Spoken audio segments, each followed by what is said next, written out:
Gary, mission accomplished? Yeah, it was. In the end, it was quite comfortable, but that wasn't the case for the whole game. We started terrifically well, 2 early goals, which is what you want. And then I don't know if it was because we scored the 2 early goals, just subconsciously we thought the job was done. We gave away a sloppy goal, that should have been a clean sheet for us today. That's disappointing, it should have been a clean sheet. And we gave away a goal, 2-1, and they got a little bit of lift and they missed a header straight away. And if I'm being honest, for about 20-25 minutes, 20 minutes maybe after they scored, or 15 minutes, we were a bit uncomfortable. Then they make a mistake and Dove squares it to London, 3-1. And in the second half, especially after the first 15 minutes, I thought we just started to turn the screw a wee bit. Chances were coming, at the post twice, we missed a couple of chances.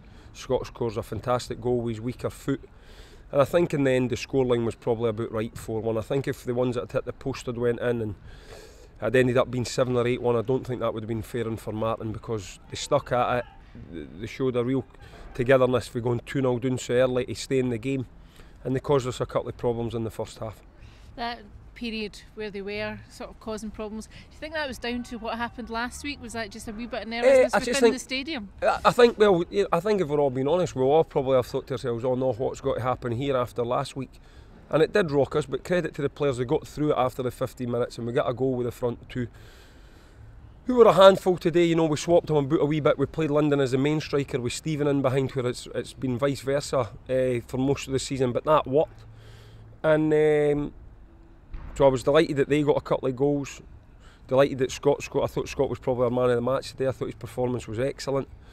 And it's pleasing that we've got another 4 goals regardless of the opposition. We're now over 50 goals for the season, which is fantastic in something like 23-24 games.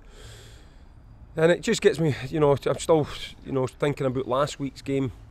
Maybe there's just going to be times like that with such an attacking team that we're going to concede goals like that. As however much we'll try and prevent it, when you've got such an attacking team, sometimes the goals against have got to be slightly more than you want them to be. Today as well, you talked about Scott. It was probably the goal of the game, but he could have had 2 or 3 today. No, he could, but I think Scott's performance was to say, listen, he got left out the last couple of weeks. I've got 5 defenders going for 4 places. Sometimes one will make a mistake and it means it's an easy decision to leave them out the team, or a couple of mistakes. Other times I've just got to pick for certain games. Unfortunately for Scott, he's missed out the last 2 games. He's not been happy about it, but he's applied himself properly in training.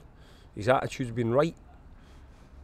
And today I think his performance was one to show that he doesn't want to get left out the team next week. I thought he was hungry for the off. I thought he gave a real 90-minute performance today. He wasn't fits and starts, he was at it for the off. And I'm delighted that he got his goal. And you could see as well the level of fitness kind of just told in that last 30 minutes. It did. And you get Andy on his left where he wants to play, but for him I've been playing Josh there and he's running, and that's what we want him to do, because I said to him, there's no better sight in football when a winger's running at a fullback and the fullback can't defend against him. And in the last 20 minutes he done that, and in a lot of the parts of the game last week he done that, but we need him to do it far more often than he's doing it. Sorry, I shouldn't have said that. He's doing it far more often in games rather than just the last 20. I wanted him to do that for the off. So we need to work on that, get him in the right positions to be able to do that, because he's got the ability. When he runs at you like that, it's very, very difficult to stop. So that started coming. Josh went into the middle of the pitch. They tired a wee bit. We got more of the ball. It allowed us to get Connor and Owen on, who done well. And then we just kept Callum involved as well, just to try and keep our core players involved really and keep them ticking over, because we've not even thought of next week's game. It might be different personnel next week. We said at the start, mission accomplished. This was always going to be one of those games you couldn't really win, could you? No, we couldn't win, because if you win 10-0, that's, well, you're playing a Highland League club, and that's a bit disrespectful to the Highland League for the people that think like that, but that's how people do think. So we couldn't win. But I'll be honest, until the 4th goal win, I wasn't entirely comfortable. 2-0 up, I was comfy.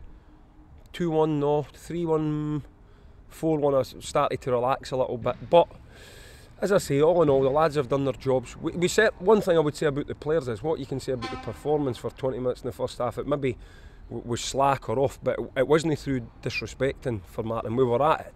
We'd done our preparation. But just for that 20 minutes, we weren't at our normal standards. It is Partick Thistle here next week, so another home game.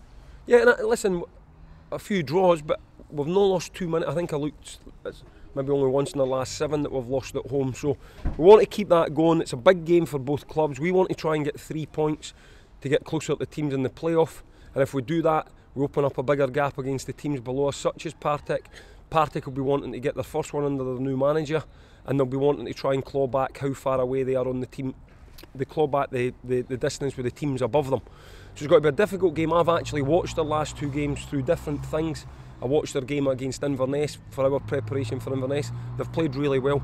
They're so unlucky not to get something out of the Inverness game. How they've got beaten that game is a mystery to me. It's one of the mysteries you get in football, that sometimes you get a result that you don't deserve, and they played really well in that game. They missed a penalty, so it's got to be a difficult game, but you know, we're doing all right now. We're ticking along, and it'd be good to try and get 3 points next week before we go up for a difficult game at Ross County. The draw for the Cup, the Scottish Cup, due in the next hour. Home tie, away tie? Don't really care. A tie? What do you want? A tie that's winnable? Do you want a tie that's financially good for the club? For me, it is what it is. You know something, even as a player, I never really bothered. Where if we were home, if we were away, if it was in the opposition we got. Obviously that changes as you get to know finances about clubs and that. For example, if we get a team away up north and then it's an overnight stay and it's a bus and it's a drain, I get all of that. But for me as a manager, just looking at it for a football decision, whoever it will be. It doesn't really bother me. If you want to progress, you've got to beat teams at all levels. And if we're fortunate enough that we get a big tie where we're underdogs and the club are got to be financially rewarded, then that's great for everybody concerned at the club.